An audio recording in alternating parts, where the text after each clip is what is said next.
Hey folks, Simon and Mabel again.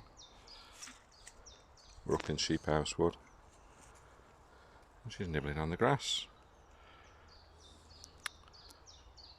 It's 30th of April 2022 and Mabel now has been in her season, her first ever season, for about 5 or 6 days now, so I think for about a month, at least 6 weeks, of vulvalaria was just growing and extending, and now it's extremely swollen and bleeding. It's mainly spotting. I don't know if we'll be able to see. Oh, she stood still.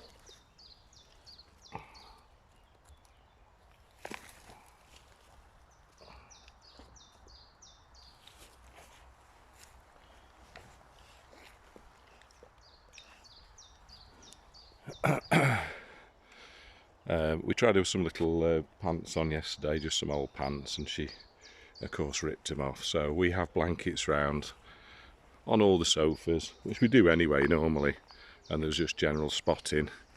But she doesn't seem to be bleeding a great deal at night. There doesn't seem to be anything on the dog bed. It's just in the daytime, just small drips around the house to spotting, and she cleans herself up and just gets on with things. She has been unsettled, a bit more giddy, more than normal, because she's always giddy, and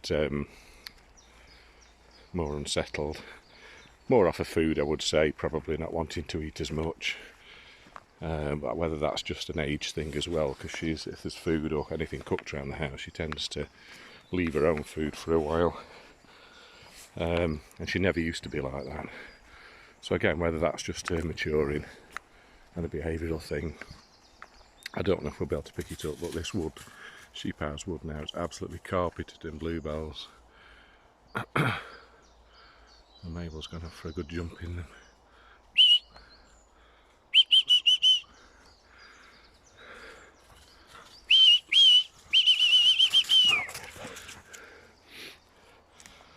So yeah, so it's not a terrible experience at all by any means. It's the first female I've had, first season with any dog I've had. I used to have male Labradors before, so it's all a learning curve. The other issue is obviously other dogs, other male dogs, especially when she's in the height of a season, so we'll take that risk a little bit. I'll listen out for dogs. It is a Saturday, so there's more chance of people being out. We hardly ever see anybody up here. Oh, it's just carpeted. There's thousands of bluebells. Absolutely gorgeous. So yeah, I'm going to be much more cautious with her and go a little bit steadier, I think. But she's doing fine. Come on. A few people have asked me already whether we're going to get a spade. I don't know. We'll have a see. In some ways it would be nice. Dogs are so expensive, and because we like this breed, and I generally like gun dogs anyway, working gun dogs, hunting dogs, I like this high energy breed. I would like to be able to keep a pup from her possibly, and probably have a spade after that. But we'll have a see. I know my daughter's got a purebred chocolate Labrador. He's quite young at the moment, so there's a chance of us maybe mating those two and having a Vizsla Weimaraner Labrador cross, Vizsla Armador, and see what that sort of breed brings out.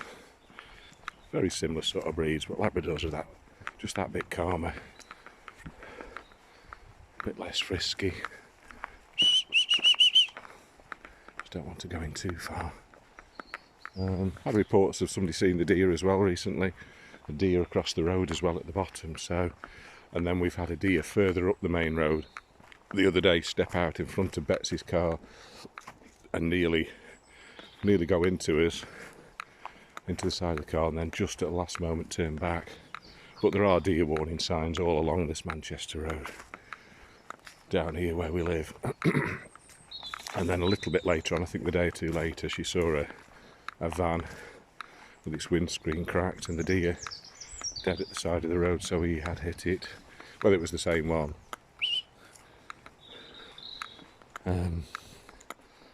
not too sure, but yeah, it's that time of year. Deer are moving about. Youngsters with no real road sense. Right, I'm just coming to this fork further down, so I just want to make sure we're okay. Mate! And we've got another bank holiday, May Day bank holiday weekend. So I'm off Saturday today, off tomorrow Sunday, and then off Monday as well. And then I think in just over 4 weeks' time we've got another two bank holidays, so it's all good.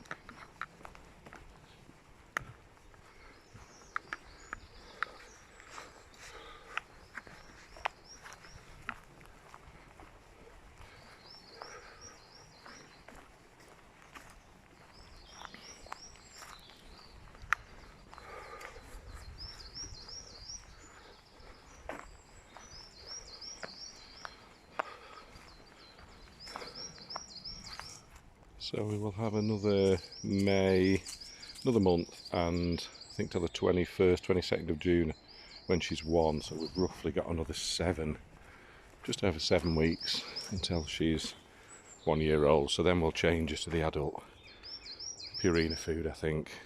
Go on. A little bit cheaper as well, I think, the adult food. I want to try and keep her on that because she seems well on it. It's got the probiotics in as well. And then just give her hand bones every so often for the calcium, extra calcium for her joints. So that won't be long now. And then in 4 weeks' time, start of June, we have a week's holiday up in Scotland. So that's going to be our first long trip with her. So we're going to get a dog guard and start to get her used to being in the back of the car in the boot. She's going to whine for a while, but we need to get that sooner rather than later and have her in there on the trips. And then I think there's going to be 5 of us going, so it's going to be a bit tight. So we're looking at getting a roof rack for all the luggage. We'll have to if there's that many people going and the dog. It'll be a nice change of scenery. Looking forward to it. So the 4 days next week, so another 19 days of work, and then off for a full week. That'd be lovely.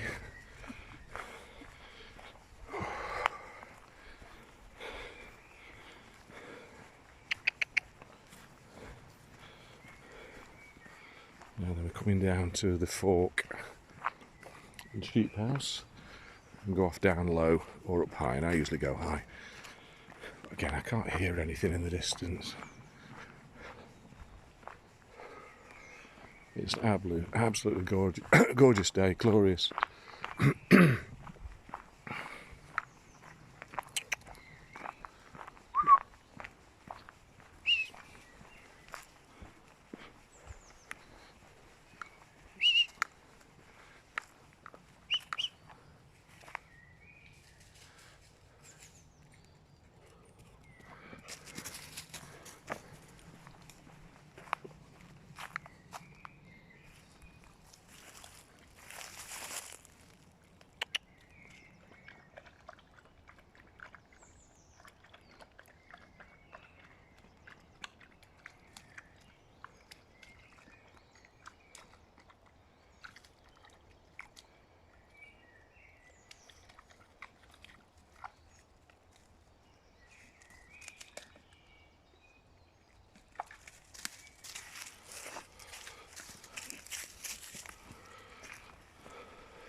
Mabel.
So I've not looked at any land just recently. Last few weeks, it's still there. It's still a big ambition. I was contacted by a company the other day through the Pure Portugal website about money transfers. So they've been trying to contact me by phone, and they're supposed to get you the best rates and take a small fee when you transfer your money over and buy abroad. So that's an interesting one. That's on the pureportugal.com website. We're still planning to go down in August, all being well, as long as everything's all right with the ports. And all this lush grass has all sprung up in the last few weeks. And travel down there for a holiday, depending on what we can afford. We'll have a see. Oh.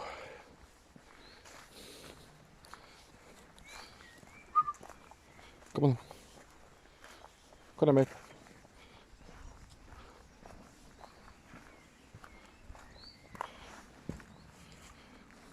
So my big focus at the moment,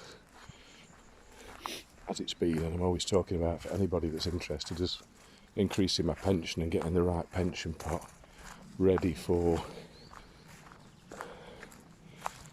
60 at the latest, I'm hoping. So another 6 years, just over 6 years to retirement. If I can save more money and get it invested well, then even have the option to finish a little bit before 60. So I can pursue these other plans.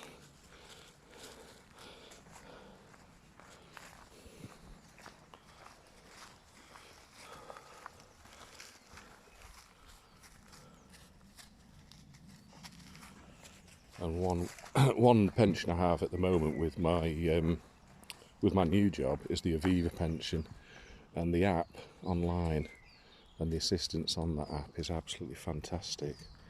I've been really impressed, and my stepdaughter used to work for them for many years, so it's handy having her around. Mabel, I think I'm going to turn back now over this top path. Mabel, come on. While it's quiet, I'm going to turn back. There's nobody about. Keep her out as much as possible. Go on then. Where are you? Are you there? Yeah, the Aviva app is really, really beneficial. There's calculators on there, there's tax information. It's really good. They do an old pension tracing service, which I've just signed up for, and that's free. And just see, because I do feel there might be pensions out there that I've lost track of paperwork-wise, especially if you're a person who's had a few 6-month jobs here, there, 2-3 month jobs. But there's a certain time when employers legally didn't have to have a pension plan, especially agencies that I used to work for. So I've not included the agencies, but these days I believe they do.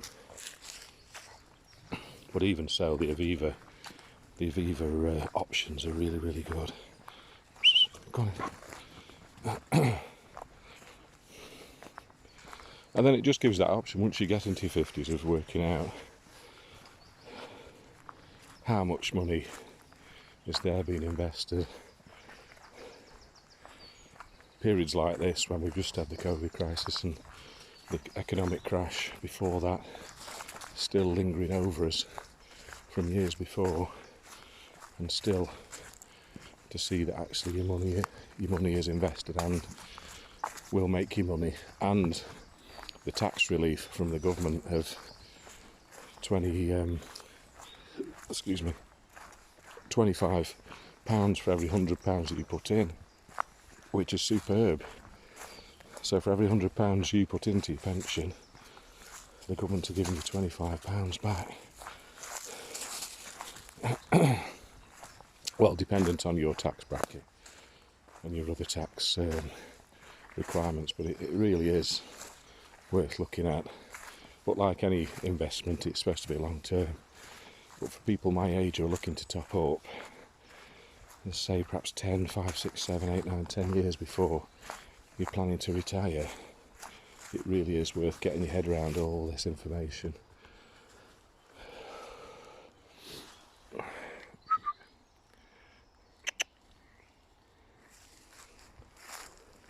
Just got a sound of the curlew there, but the bird song is absolutely fantastic.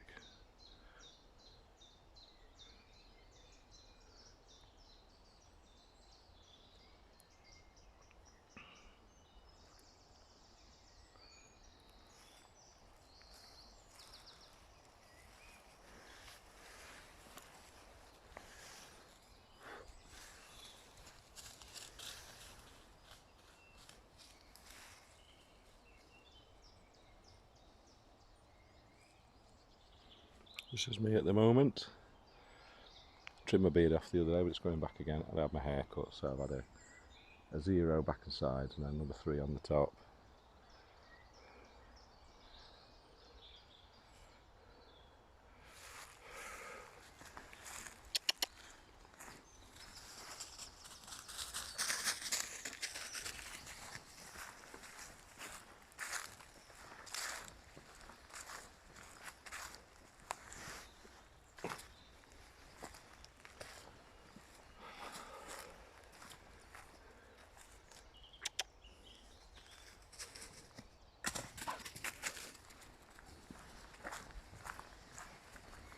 Oh.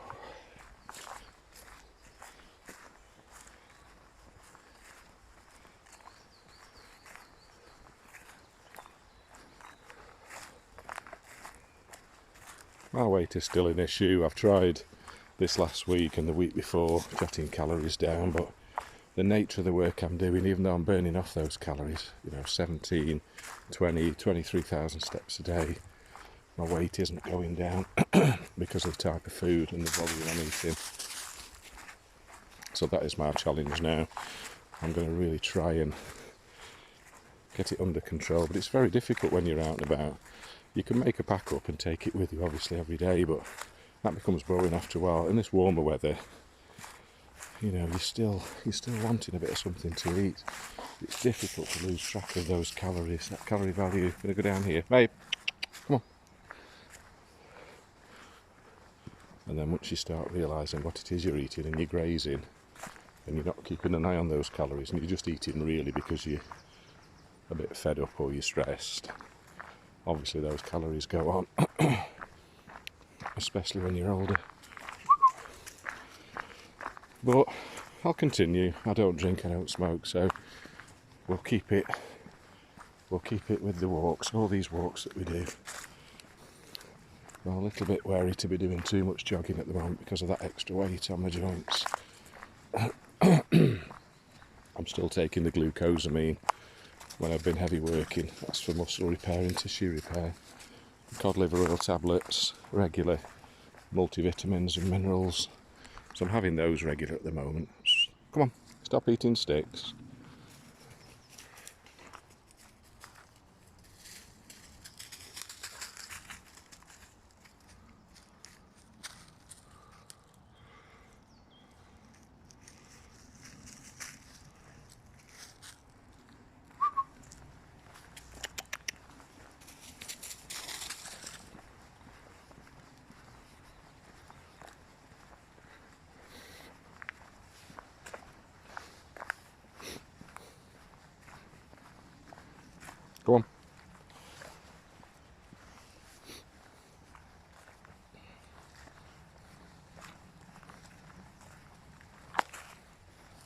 So as April turns into May, everything just springs into life.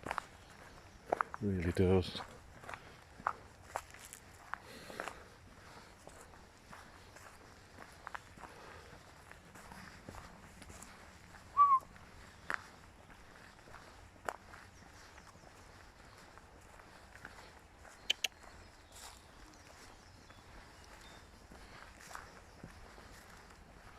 Mabel.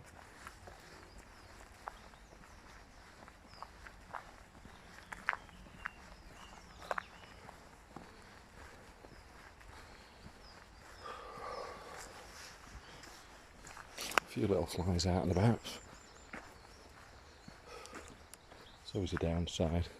I mean, the jungle formula is pretty good. I mean, especially if you're going to places like Scotland and Ireland with the midges around. If you spray that on, or you can roll it on, I believe, to keep them from biting you. Just keep covered up and just keep away from them, basically.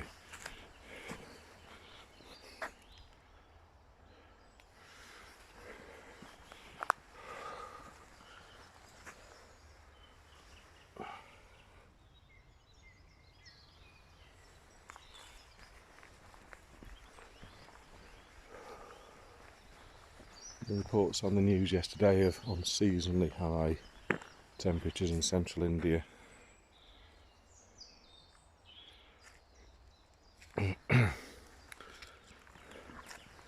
Attributed to global warming, of course. So what this year's going to bring for Britain and for Central Europe will be interesting to see.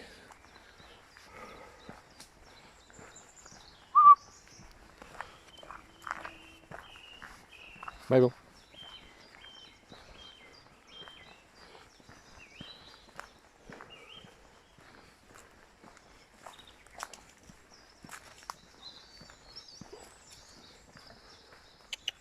Then we're going to climb up again. Mabe, come on. We're just going round in a circle here, but we know it's quiet. Oh, this is stunning here. I can't probably get too close, but there's a white little flower which I don't recognise, just mixed in with bluebells.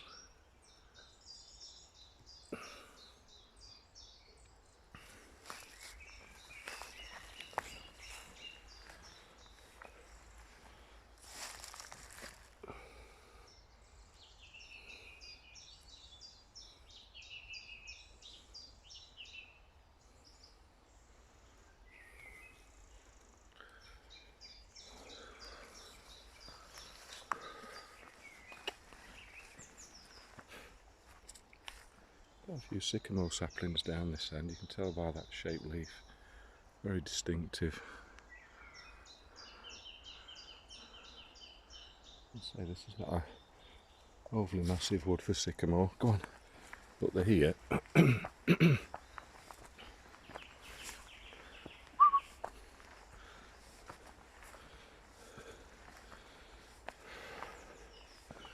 here and they're trying to get a toehold in any little area that they can. There's some more, probably 12-13 foot high saplings there.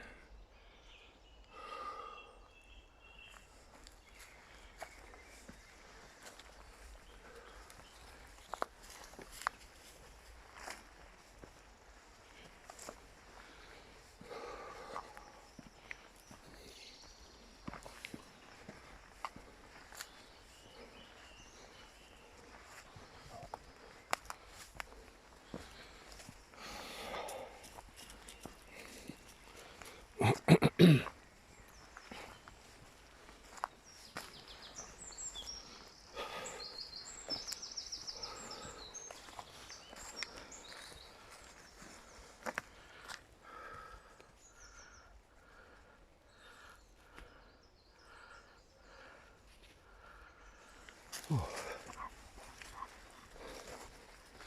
Just come up that little steep incline and I'm panting.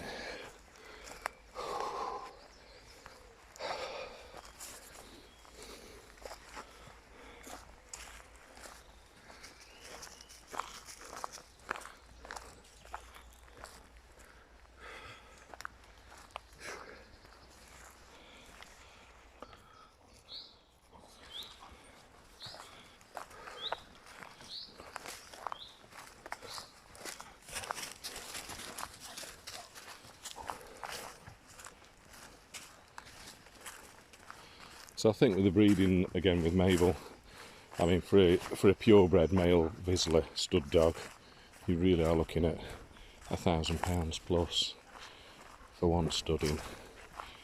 So it's a tricky one, obviously, with the expense. We've got pedigree dogs in the family, and it may be the best thing.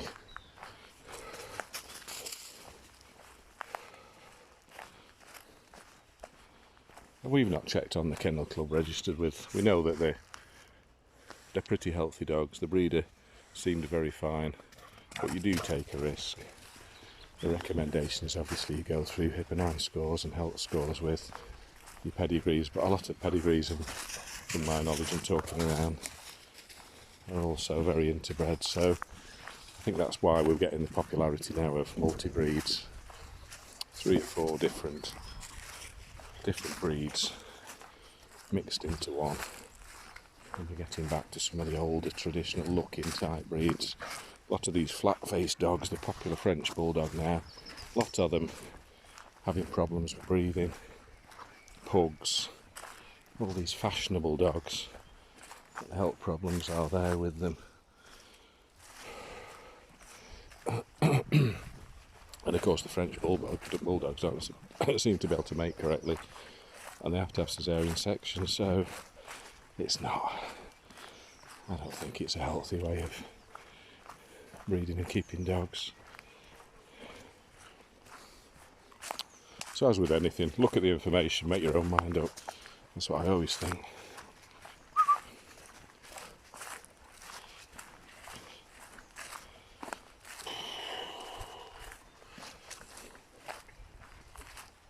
Oh, it's just stunning down here. You see, if I could afford to buy a woodland in the UK, as much as we do want the weather, the trade-off would be the closeness to home and not having to travel into Europe, and the expense and the time factor. But of course, you're just not guaranteed that weather and the mildness. And obviously the land prices are so much higher, so much higher. I mean, they have really risen in Portugal, but not to the extent that has happened in Britain.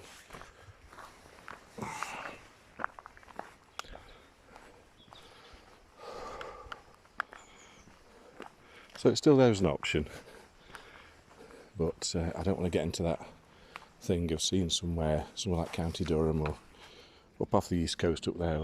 Forest land seems to be some of the cheapest in the UK, other than Scotland. In England, definitely. But then going for like 1.5 acres, 2 acres for 22,000, and then me having to borrow money to pay for it. Because a 2 acre would be lovely. But I mean, this one we're in at the moment is probably more like 15 acres, possibly even 20 from end to end. You know, and something like this would be way beyond the cost of most average people to be able to buy. But 2 acres isn't an acre, well, yeah, but I mean the smaller acreage, of course, is much more popular because it opens up the market there for more people to be able to buy it. And then you get into the bidding war of people paying more and more. So the smaller acreage, as usual with agricultural land as well, always fetches a higher price.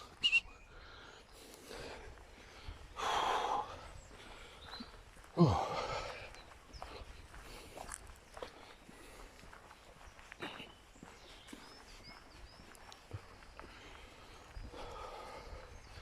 And then of course there's always that temptation as well to add to your retirement income, your portfolio, whatever you want to call it, that retirement amount of money to buy a second property and rent it out, which sounds very alluring and appealing.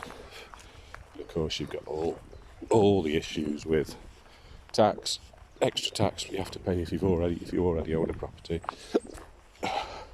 £2,500 plus,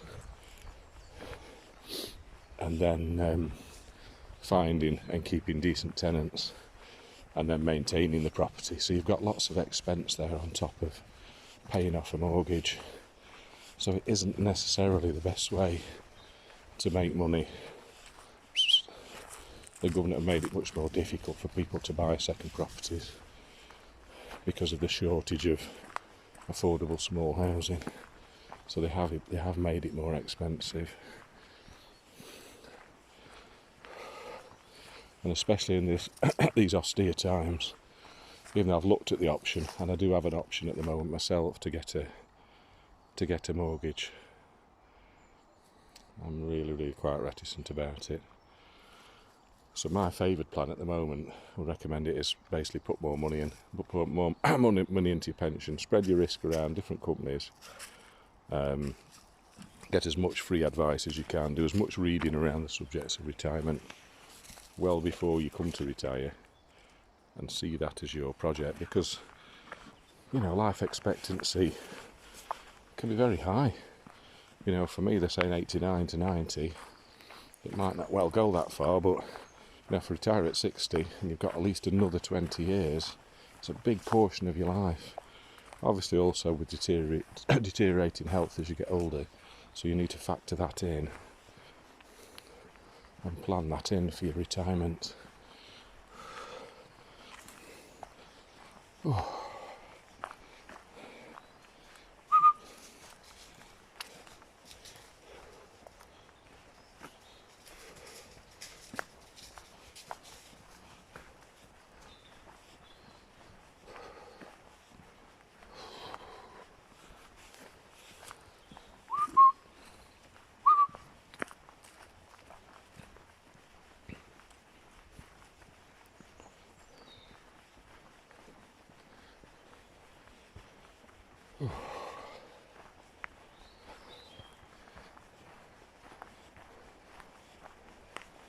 So I'm trying to get my step count in and get at least 10,000 every weekend day. I'm doing nicely there. I mean, I'm always well over that with my work, but if I can get that in and get the dog out, because rugby training now is starting to calm down a little, there's not as much to take D'Angelo to, so there's less opportunities there.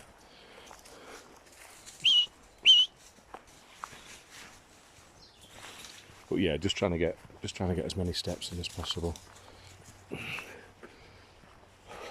Give my upper body a bit of a break at the weekend, because we do carry quite a bit around. My elbows, my wrists get a lot of action through the week. My hips, carrying sort of quite heavy strimmers and pushing mowers up, walking up and down banks, heavy petrol blowers on your back. It's hard physical work, so you do need to take that into account and look after your body.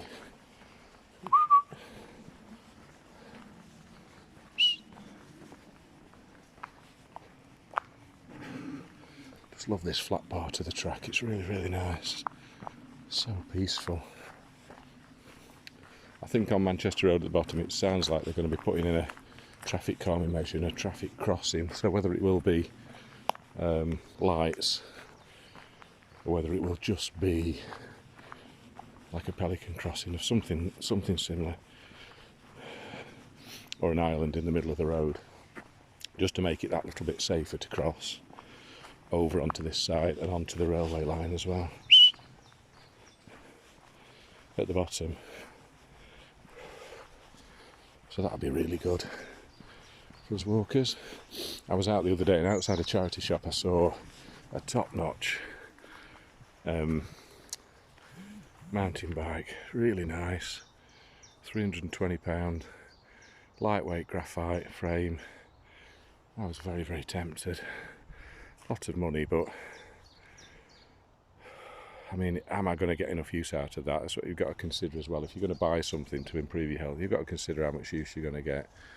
A lot of my exercise is centred around Mabel. Do I train Mabel to the lead at the side of a bike? It's quite tricky, that. To be honest, it took me a good while with my Labrador Scooby to get him used to running on a longer lead at the side of a bike. He was quite nervous.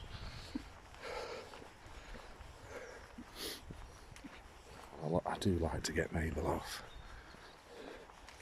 off the lead, so we shall see. maybe an indoor bike, I think may come in really, really handy in the house.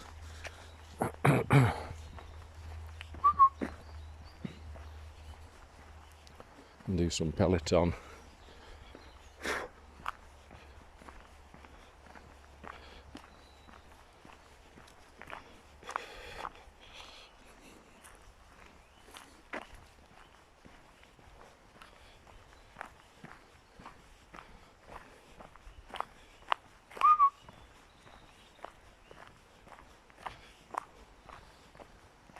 Mate, I think we'll go down here again. I'm not intending to cut through. Mabel! I'm not intending to cut through. Because it does, you can cut through now on this bottom bit. It's been opened up a little bit, but it doesn't seem to be part of the woodland walk. But we'll go and have another look. It is a separate track.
Yeah, it's growing over a little bit. I don't really want to have to go down that steep and come back up again, to be honest. And it was quite brambly again. It just goes down into the yard at the bottom there. I don't think you can actually get out of that yard. So I'll stay down here. There's quite a few beech down here. Oh, this is where the sycamore are as well. Yeah, these are sycamore, these. Beech to the left, and there's a stand of sycamore. Oh, that's nice. Quite mature ones.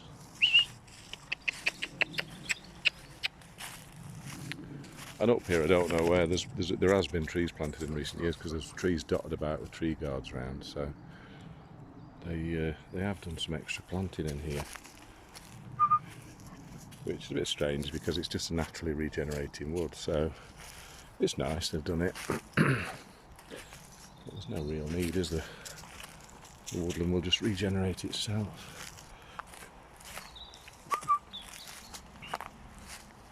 Whether they are separate types of tree that the owners are wanting to proliferate.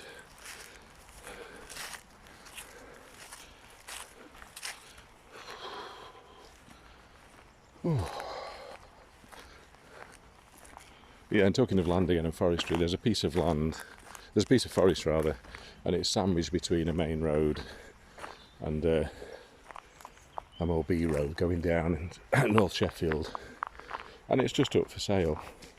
It's been there for a good while. It seems to have a public footpath running through the middle of it. It's woodland, there's lots of ivy cover. You know, I haven't even bothered looking at the price. I would have been quite interested a few years ago, but the location isn't great. Excuse me. And there's quite a lot of trees bordering the road as well, so I mean you've got issues there with safety and having to look after the trees at the side of the road and maintain anything that falls down, your responsibility insurance wise. So yeah, not really interested in that sort of thing. Whereas a few years ago, anything that came up I was fervently looking, having a real good look as to see, getting excited about it, and then you start to narrow down what is possible and what is doable, what is usable with land.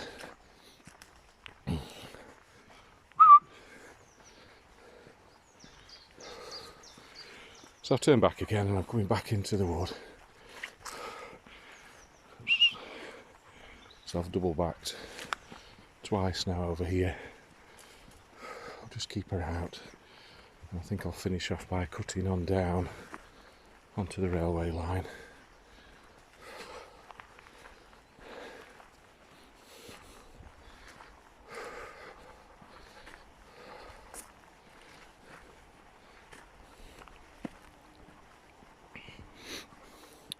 Yeah, and I think definitely the Bulgaria option of buying land or property or both is on hold over there as an option, because it was there as a second or third favourite behind Portugal and Spain, or even Greece, probably a fourth favourite based on price and rural nature.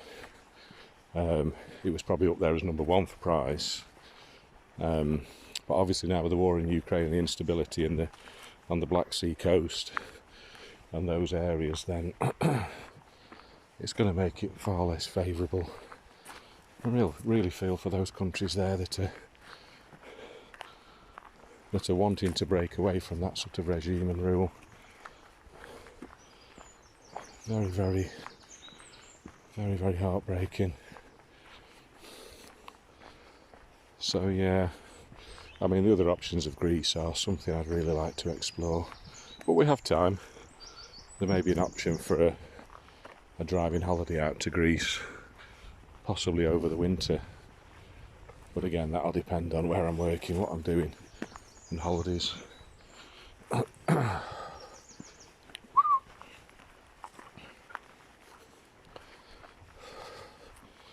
Greece is very well, relatively cheap. It's part of Europe and beautiful, of course.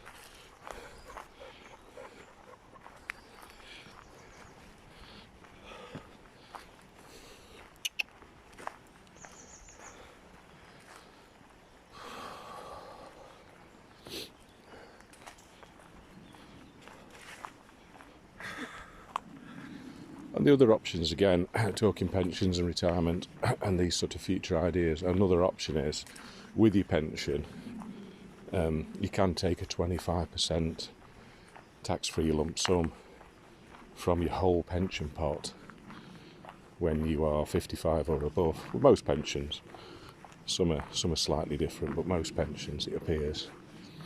And that is an option if you've got a fair amount to get your lump sum and then buy a property abroad or here, obviously, and then rent that out for an income as well. But bearing in mind, if you do that and you use your whole 25% lump sum, you forfeit that right in the future to having any more tax-free allowance once you take out money. I think my intention in a couple is to keep below that tax threshold of just under £13,000. Just keep below it, so if both of you as a couple can draw out no more than just under 26,000 a year. Just seen something. Come on. And individually, have just under £13,000 each, and then your tax burden should be nothing. You're paying any tax on that, so that one makes sense.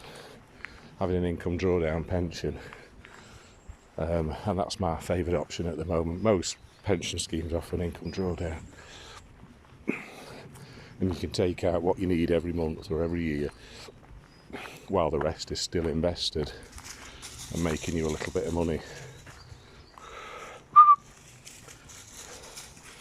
So I think that's the most favourable option for people with private pensions. You can get an annuity, but they don't seem to be very popular now. So basically your pension matures, you get to 55, 60, 65, it matures, and then you transfer it into another scheme called an annuity, and you get an amount every year for life, rather than just drawing out what you need when you need it, income drawdown. So I don't think the annuities are quite as popular now, unless people have got a lot of money and private pensions. But that... Mabel!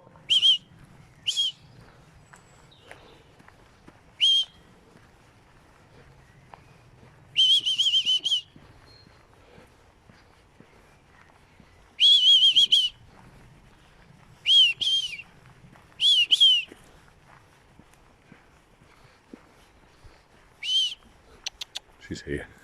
Mate, come on. Oh dear, she went off the track, so it's not another dog. Just birds usually. She seems to be. I mean, they do call them bird dogs, these Vizslas and Weimaraners in America. Mate.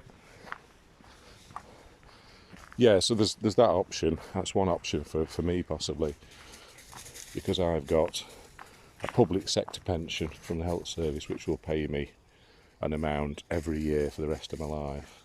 And then I've worked in the private sector, so I have private pensions that are continually invested.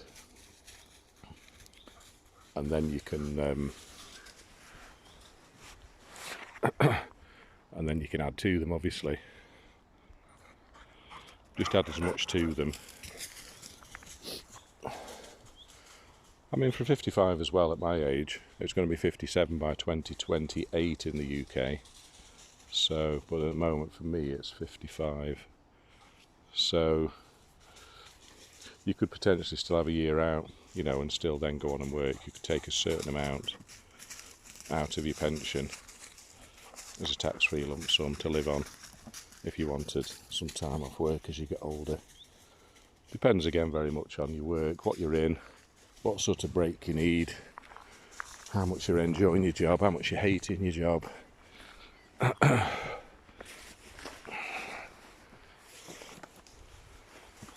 afraid, as much as people do need to have a project in work, they don't have a great deal of control over what happens to them at work.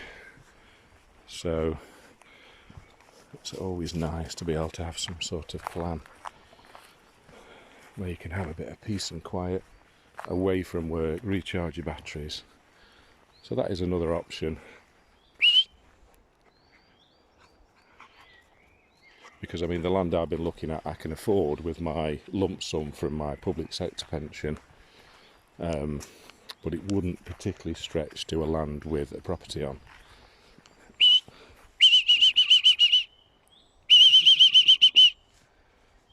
Mabel! However, if I can look to take a tax-free lump sum from a private pension, come on, there is an option there to do that and get a property. Because, for example, in central Portugal, you know, you can get a couple of acres of land, if not a little bit more, with a livable structure on. Quite rural, nowhere near the sea. You know, obviously the price is a lot higher near the sea, wherever you go, for probably €25,000, possibly a little bit more. And then you'd have the option then to live on your land. Then obviously you'd have a burden of taxes to pay to the Portuguese government, but it's usually very low. It's not expensive. In Greece, I believe there's no council tax, there's no rates as such on property. So I've been told by a Greek man that I know. So those will be my favourite places, and the southern coast of Spain.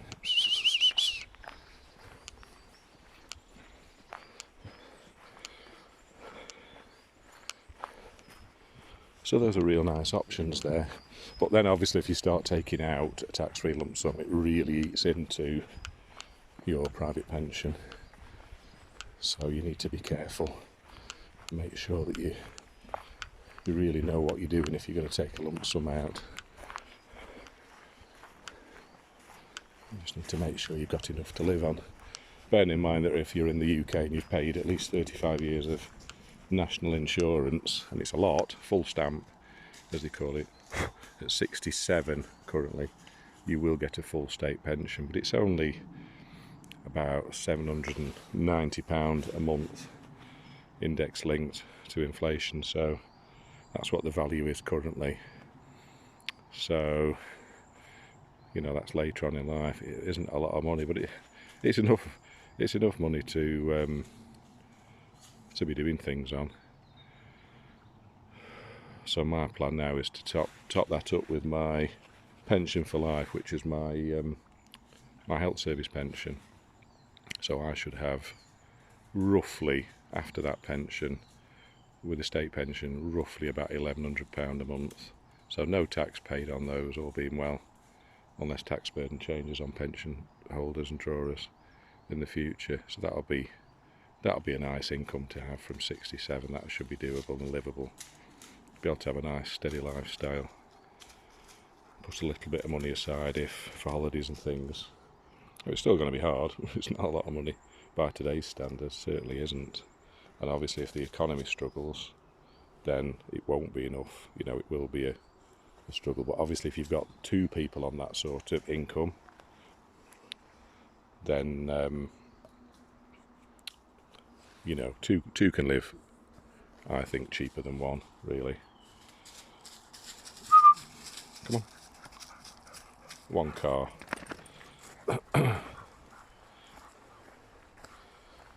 And then our house will be well paid off by then.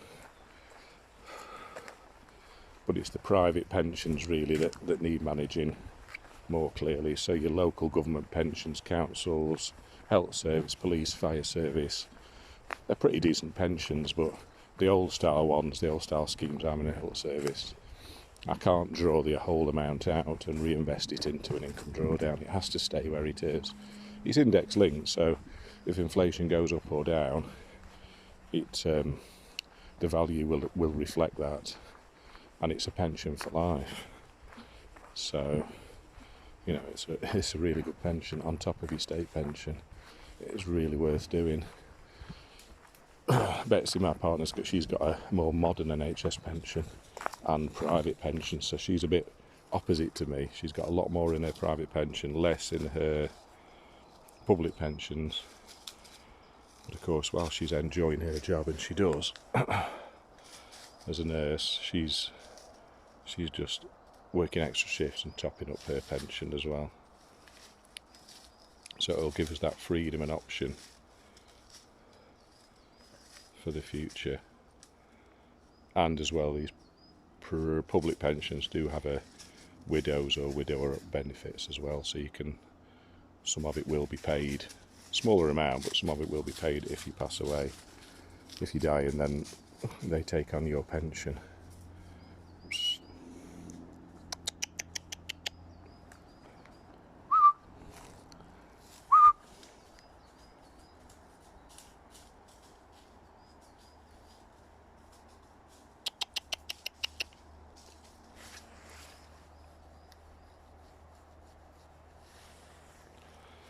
This has worked out really nice today. It's so quiet. I've seen one man at the start of the walk with two little dogs, and since then nothing, nobody. So I can hear the traffic noise down there. It's busy as usual. But for Mabel, this is ideal.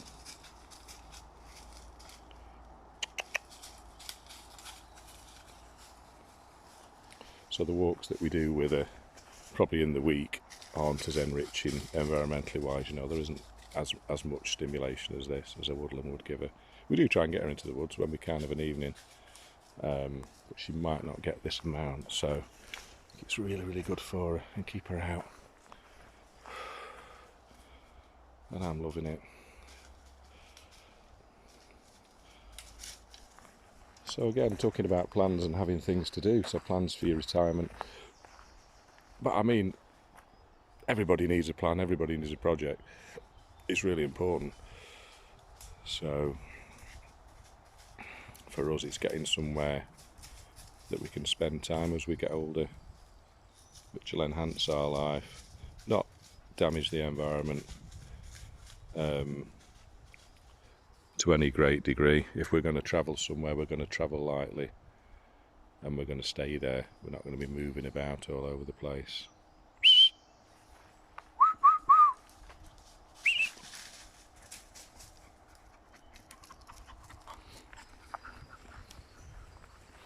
Because life is so stressful, there's so much to take on board.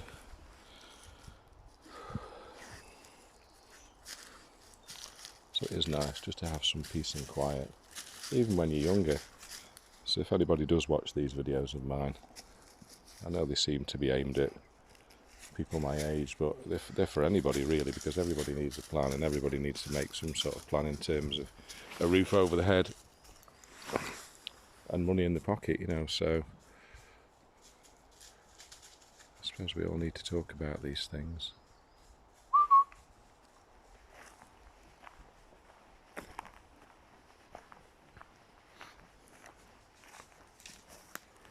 So somebody's put on this tree here. I've just ever seen this. So somebody's carved in COVID-19 2020 to 2021, and further down July to December the 1st, new variant. Somebody's very, very optimistically there put that into the tree. I suppose it is. It's especially for youngsters. It is a massive part of their life that they've been involved in.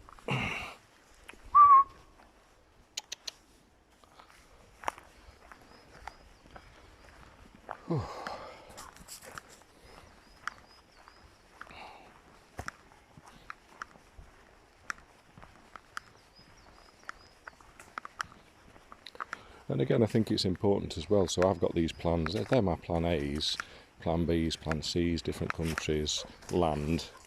If that's not feasible for whatever reason, whether it be changes in the economy, something happens, then still to give me that option, even if I can't afford to buy any land, or it just doesn't become an option because of health or changes. You never know. So another option would be, and it would be my second option, would be a lightweight caravan and or a camper. Not both probably actually, but and travel to pretty places, which a lot of elderly people do, a lot of young people do now. You know, that leisure aspect and that relaxing aspect is why we live our lives. We want to be with the people we love, around other people that are enjoying themselves, around nature, around animals. It's an essential part for our needs for our health, whatever age you are. So go on. So that would be an option for me. But I mean, even so, I think I'm probably certainly going to get a small caravan anyway. And then when we travel south and travel down into Europe, it will be an option for us travelling and staying over without having the expense of having to stay in hotels. Offset that against the cost of getting across the Channel Tunnel into Europe. We've got storage for a small 2 to 4 berth caravan anyway on our drive, we're lucky. So that wouldn't be a storage fee, storage cost. Cost of getting a wheel clamp to make sure it's not stolen. So that's got to be an option anyway. But I mean, even if that happens and we can't afford to follow this plan with the land and getting a second, or getting a second property, then it's not the end of the world. It would still be lovely to be able to do that. It'd be a real pleasure, you know, to enjoy life. But I think the stresses of work, of having to compete with your colleagues, or being forced to compete, and to have to cooperate with different people from different backgrounds, different upbringings, different morality, is stressful. It really is. However you want to look about it, and a lot of that is out of your control. So you end up having to compromise, as you do with any situation in life. And there's winners and losers, you know. There are issues there with those struggles. So to have this break from the constant sameness of work, especially some of the jobs that people have to do just to survive, which aren't challenging, you know, they're not particularly great fun. I mean, some of the best employers obviously do really try to keep their employees happy because they know they'll get more work out of them, which makes great sense. And that's the sort of job obviously we all need to be looking for. And me, I've left the health service after many, many years and gone into the gardening, ground maintenance sector, landscaping sector, basically I just want to be outside. I just like being outside. I don't want to be stuck in hospitals, care homes. I've done it for years and it's run its course with me. I probably, if anything, had to do it for longer than I wanted to, and I really wanted a change, so I started my own little gardening business in between to try and give me those extra skills, confidence and abilities, and it has worked out actually. I've been able to get into the grounds maintenance gardening sector. No massive bother, but it's stressful as well. You know, you're not particularly appreciated, you're not really looked after because the work isn't seen as highly skilled or even semi-skilled, but it is skilled work. You've got to be fit, you've got to be dedicated, you've got to be motivated like all jobs just to earn the minimum wage. So it's hard, but if you're younger, if you're middle-aged, if you're older like me, you just have your eye on the prize, which is why you're there, keeps you going back, which is your own and your kin's survival.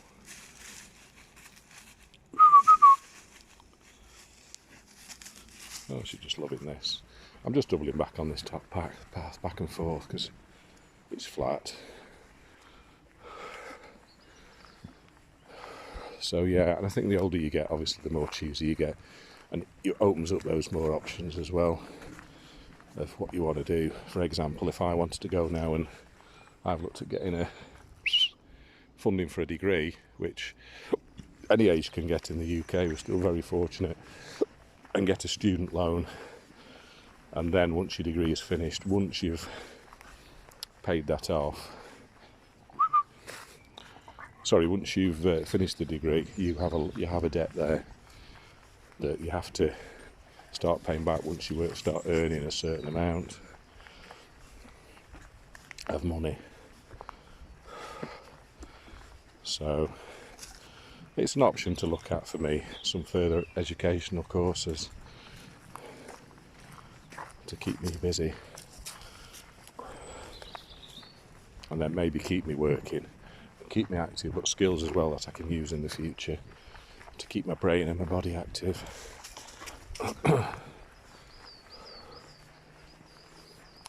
But it's limiting as well. There's always a downside, because obviously with a student loan, once you've got a debt, that debt stays with you until it's paid off, of course, whether it's from the government or a government agency such as the student loan company. And then even when you're drawing a pension, it becomes part of your tax burden, so you will have to pay it back out of your pension. So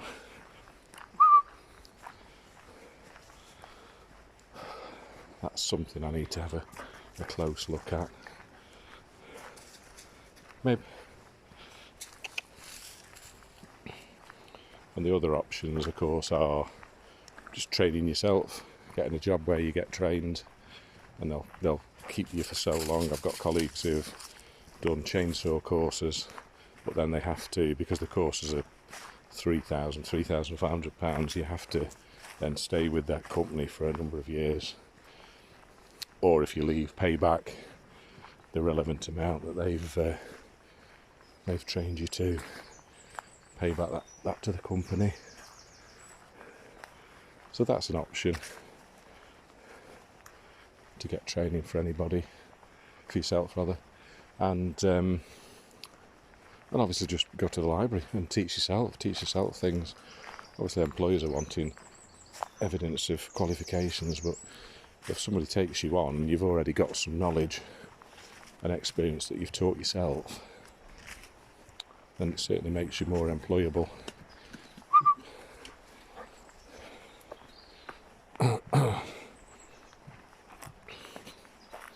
And then me doing at my time of life a degree course, or a top-up degree course, because I've got a HND, two-thirds of a degree.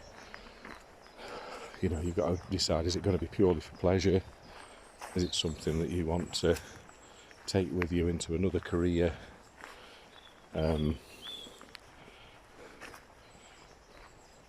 Those sort of things. I think really for me now, I just want a few years till I'm 60 at the latest. Go on. Where, you know, I'm getting a reasonable wage to live on, and the pension's decent, and the work isn't too stressful, because stress can be a killer. And and what the brain naturally does if you put into a situation with work it's far too stressful, it just rebels because it can't cope. So you either turn in on yourself and start drinking and heavy smoking and drugs or overeating like I do, or you take it out on other people, and it's not healthy. So, you know, your lighter footprint on the world, not just environmentally but socially, is important to take into account when you take a role on. There's a lot to think about.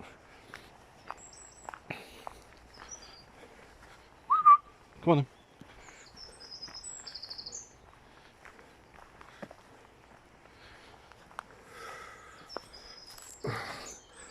So it can get very overwhelming when you're young, knowing that you've got years and years of work ahead of you. It can get very, very tiring. I think it's best to split it up into manageable chunks and you know, work at it that way. But I think the overwhelmingness of life can really get people down. Having to try your best to stay very, very positive and really look at the positives in life as you go along. And there's lots of them in the UK. We're very, very fortunate here. We've managed to build throughout our history a stable economy and lifestyle for our citizens, which is enviable. Really is enviable. That's why lots of people want to come and join us. And who can blame them?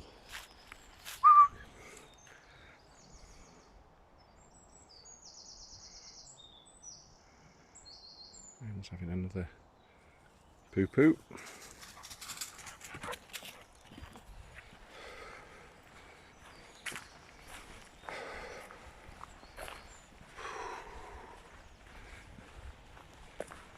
So yeah, I've got those options there in terms of work for my 6-year goal. I think realistically it's going to be 5 to 6 years, possibly 4 if I could retire at 58 and have enough money just to get by and have quite a nice relaxing lifestyle. But I don't know, I might do that, get there and actually be far too bored after 6 months. It depends again on your social network, what the people in your life are doing at the time, what you're needed for. We're going to need to be there for our elderly parents, so you need to take that into account as again what demands and what needs the rest of your family have. Childcare issues, relationship breakdowns with your children, what they need from you, and all those things you can't plan for. You know that your parents are going to get more elderly. You just don't know as to what extent the health is going to deteriorate and how quickly. So, again,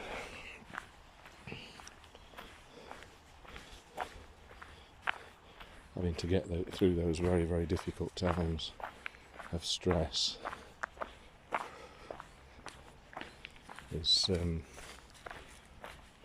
is one part of life that you just can't plan.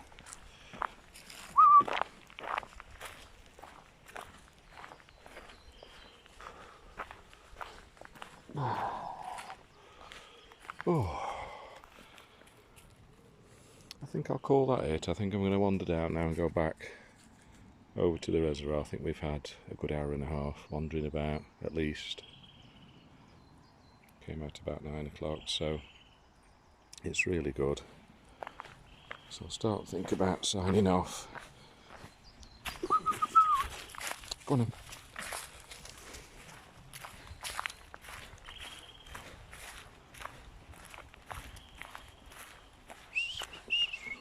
And I mainly do these videos, obviously if there's anybody at all who takes any interest, it's grand.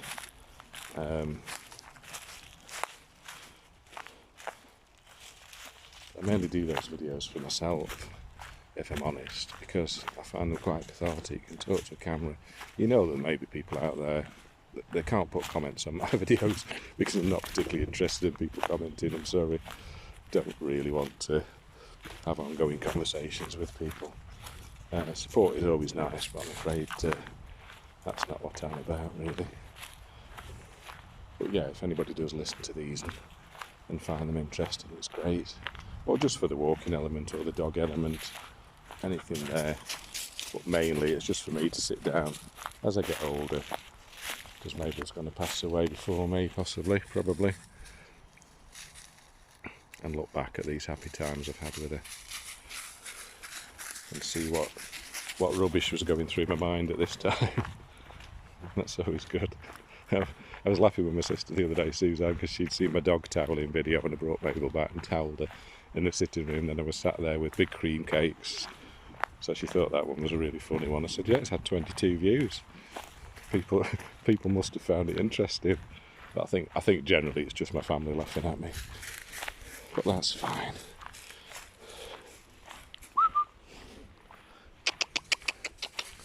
Come here.